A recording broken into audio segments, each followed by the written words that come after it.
Okay, we're out casting the R8 6 weights today on the beach. We got a 9-footer and a 9.5. We got some different lines that we're doing as well. So we're just out fishing, having some fun, trying to find some cutthroat. It's early spring and it's kind of a tough time of year to find cutthroat, but when you find them, a lot of times you can get into a lot of them. So we're really excited to get on the beach, enjoy some beautiful April weather.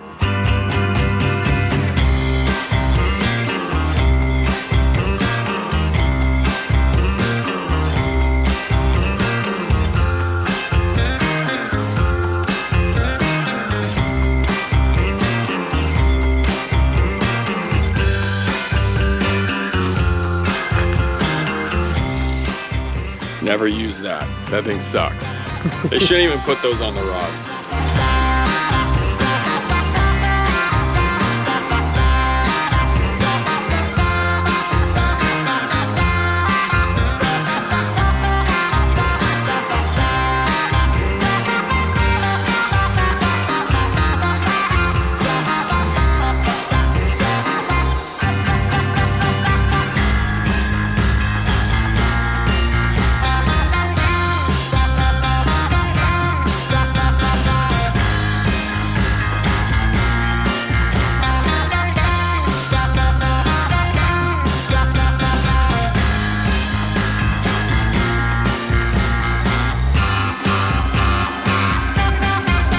Before we hit any more beaches, we have an important stop to make.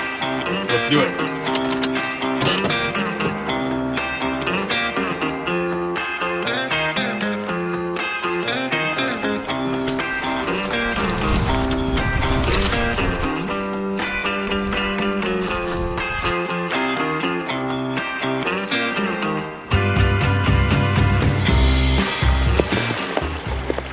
The spot we fished this morning, completely different water conditions. Crazy clear water. It was a little bit calmer with less wind here.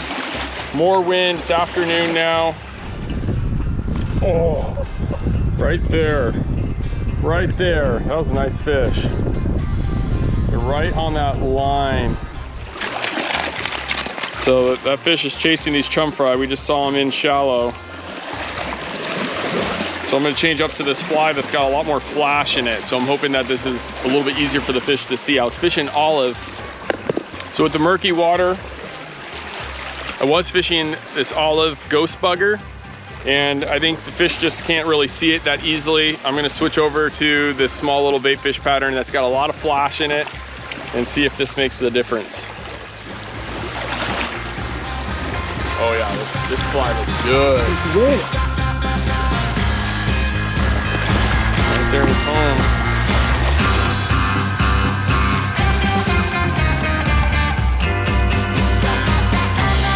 Come on, fish.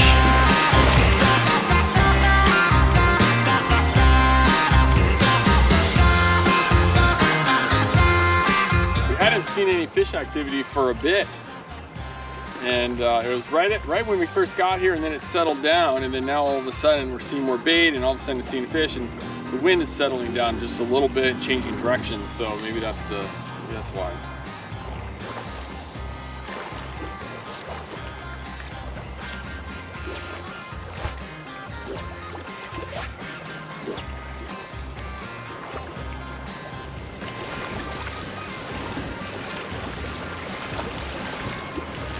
A lot of times people think they need to be able to cast 90 feet to fish a beach, to fish for sea run cutthroat trout. And there's a lot of days where the fish might be 20 feet off the beach and you don't need to be bombing it out there. Now, making a long cast, that definitely helps on a lot of days, but there are definitely situations where I see anglers just casting way over where the fish are.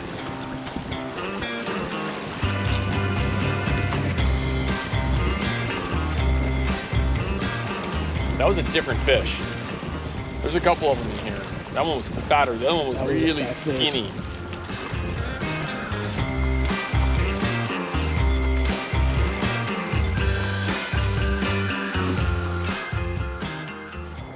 After a long and wet winter, it was great to be out on the water in the sun, and I'm just super stoked for fishing season and guiding season. It's gonna be great.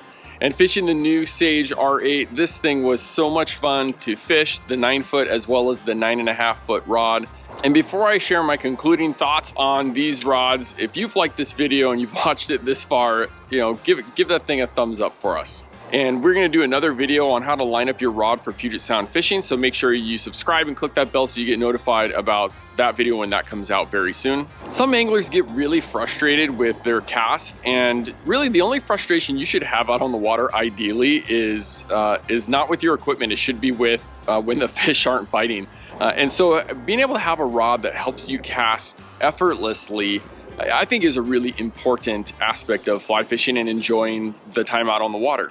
For me, having an impingement in my shoulder, just casting all day can really wear me out. And so having a rod that really is effortless to cast for me is just huge. And casting the R8 all day was effortless.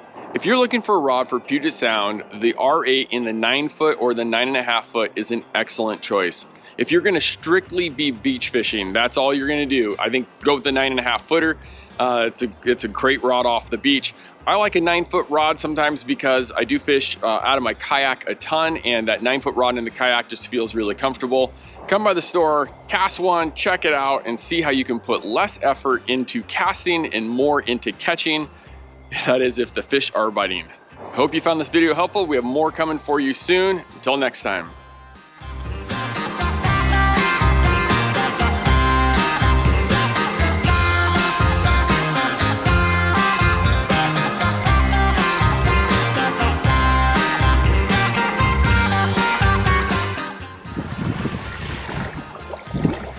Weird owl, just eat it. Oh, snaps? I like that one. Okay.